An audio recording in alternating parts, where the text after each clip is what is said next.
Odisha plus खबर ही कमलाकांत सरकारी विद्यालय को मुख्यमंत्री पांठि 1 कोटी टंका सहायता घोषणा। कटक कालियाबुदा स्थित कमलाकांत सरकारी उच्च विद्यालयर हीरक जयंती समारोह में आज मुख्यमंत्री श्री मोहन चरण माझी मुख्य अतिथि भाव जोगदे विद्यालय को एक ज्ञान दीपस्तंभ जहाँ 60 वर्ष है कटक सहर में ज्ञानर आलोक विकिरण करुच्ची।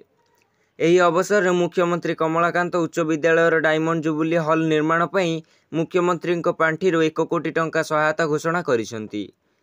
एसहित मुख्यमंत्री यह विद्यालय को खूब शीघ्र पीएम श्री योजना रे सामिल करिवे बोली कहिथिले।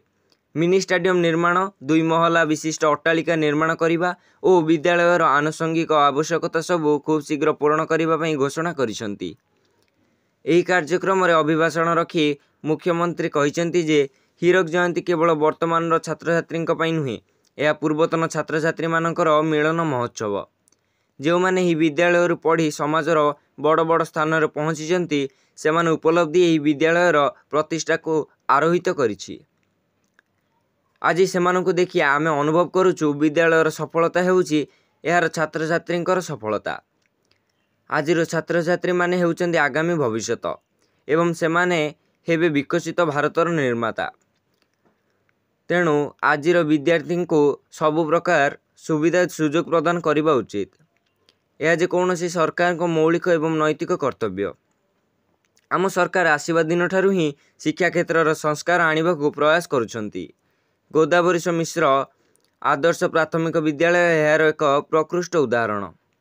राज्यर प्रत्येक पंचायत ही विश्वस्तरीय विद्यालय निर्माण हेबो एवं एही दिगरे कार्य आरंभ हो सारी बोली मुख्यमंत्री कहिथिले।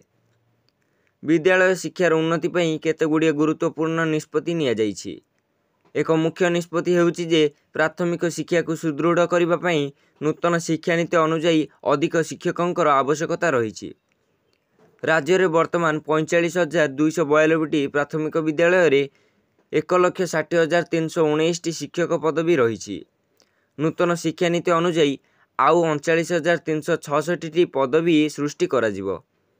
यह सहित डिसेम्बर 2025 सुधा 5,067 शिक्षक पदवी मध्य खाली हेबो। तेणु यह समस्त पदवी को मिसाई आसंता 3 वर्ष मध्य 44,433 पदवी पूरण करा जिवो। तेणु वर्ष को प्राय 15,000 पदवी पूरण हेबो। यह सहित प्राथमिक शिक्षक माननकु एणिकी नियमित नियुक्ति दिया जिवो एवं जो स्कीमाटिक शिक्षक माने 6 वर्षिया ठिकारे अछंती सेमानकु मध्य नियमित करा जिवो बोली से कहिथिले। एही अवसर रे राजस्व और विपर्यय परिचालना मंत्री श्रीजुक्त सुरेश पुजारी और विद्यालय और गणशिक्षा विभाग मंत्री श्रीजुक्त नित्यानंद गंड निज अभिभाषण रखिथिले। मुख्यमंत्री एही अवसर रे विद्यालयर समस्त पुरातन शिक्षक माननकु संबर्धित करने सहित विद्यालयर हीरक जयंती स्मरणिका उन्मोचन करथिले। कार्यक्रम में कटक सांसद डॉक्टर भर्तृहरि महताब स्वागत भाषण देइथिबा बेले समाजसेवी श्री नयन किशोर महांती धन्यवाद अर्पण करथिले। अन्यमानक मध्य विधायक कटक सदर श्रीजुक्त प्रकाश चंद्र सेठी, विधायक कटक चौद्वार श्रीजुक्त सौभिक विश्वाल विद्यालयर प्रधान शिक्षयित्री श्रीमती शुभदर्शिनी नंद प्रमुख मंचासीन थिले। कटक महेश पात्र रिपोर्ट, ओडिशा प्लस।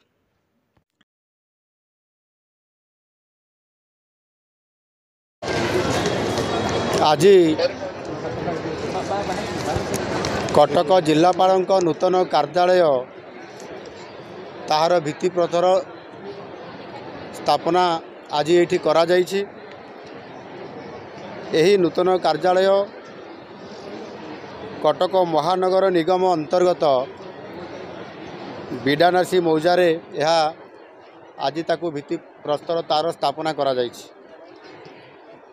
जो नूतन जिलापालंकर कार्यालय ये 5 महला विशिष्ट हब एवं एथिरे पाखापाखि 94.5 कोटी टंका अर्थर मध्य बजेट करा जाइछि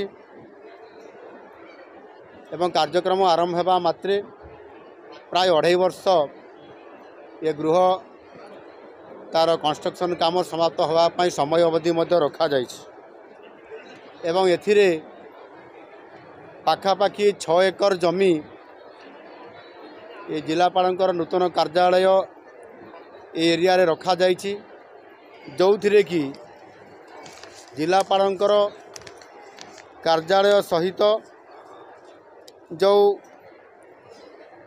जिला स्तरीय एवं जिलापालंकर कार्यालय को लिंक करुवा अन्य कार्यालय गुड़िक उपजिलापाल कार्यालय एवं ता सहित तहसील कार्यालय उपनिबंधक कार्यालय राजस्व कार्यालय एवं आरडीसी केन्द्रांचल राजस्व आयुक्तर कार्यालय मध्य ये कैंपस भितर भी या परवर्ती पर्यायर ये जिलापाल कार्यालय सरला परे ये करा जिवो।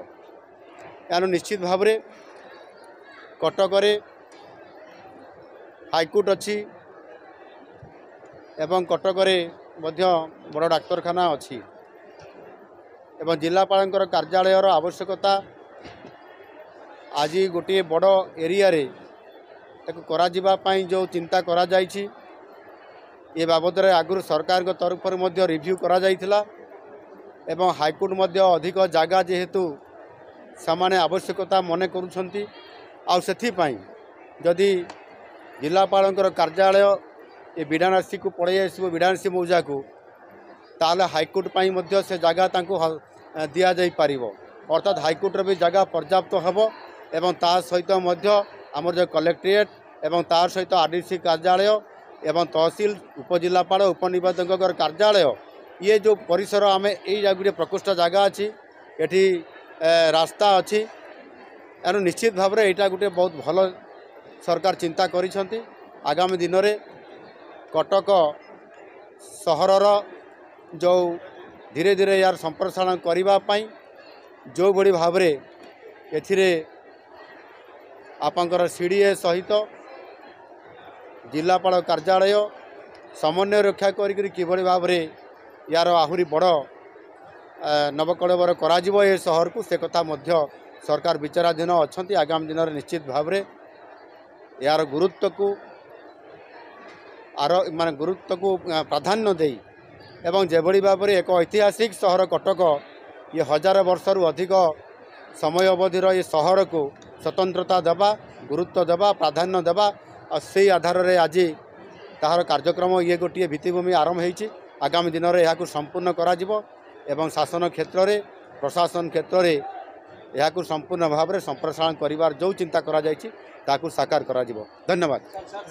अजित स्वाई युव समाजसेवी तथा कमलाकांत विद्यापीठर पूर्वतन छात्र हिसाब से केते गर्वित रजत जयंती 60 वर्ष पालन होला आज माननीय मुख्यमंत्री आसिले बहुत गर्व लगुची जे आमे पढुथिया बेले जो स्कूल थिला तार एबे बहुत परिवर्तन हो जाइए स्कूल किंतु जे स्कूल समय जो अनुभूति अच्छी आज हीरक जयंती आमर पुरातन छात्र भाव में आम स्कूल आमको मन पकईला आम आसी पहुँचलु बहुत गर्व लगुच खुशी मजा लगुच कौन कहना चाहते स्कूल मनुष्य या कारखाना पिला दृष्टिकोण विषय मुख्यमंत्री जानिले उन्नति कर आपन जो कथा कहले स्कूल होची गोटे पिला तैयारी कारखाना ए स्कूल केते पिला केते प्रतिष्ठित परिचित होइछन्ती स्कूल रो इतिहास जानिछि आ माननीय मुख्यमंत्री मते धन्यवाद देबी से आज आसिले एवं स्कूल पई तांकर जो अनुदान पांठी घोषणा कले एवं स्कूल प्रति जो शिक्षा प्रति पिला मानन जो उत्साहित कले तो बहुत खुशी लागला।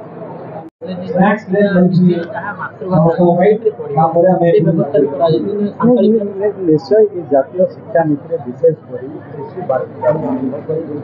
पंचम श्रेणी पिला मानक स्थानीय भाषा निजर मातृभाषा से पाठ पढ़ा हम आउ विभाग चिंता बर्तमान एमएलए टीचर आम जो भाषार जो कम्युनिटी बेसी रही भाषा पाठ पढ़ार आवश्यकता अच्छी जहाँफल कि पिला पाठ पढ़ा ठीक से बुझी पारे से सरकार जो बहुभाषी शिक्षक नियुक्ति करने कार्यक्रम बहुभाषी शिक्षक आम नियुक्ति थैंक यू।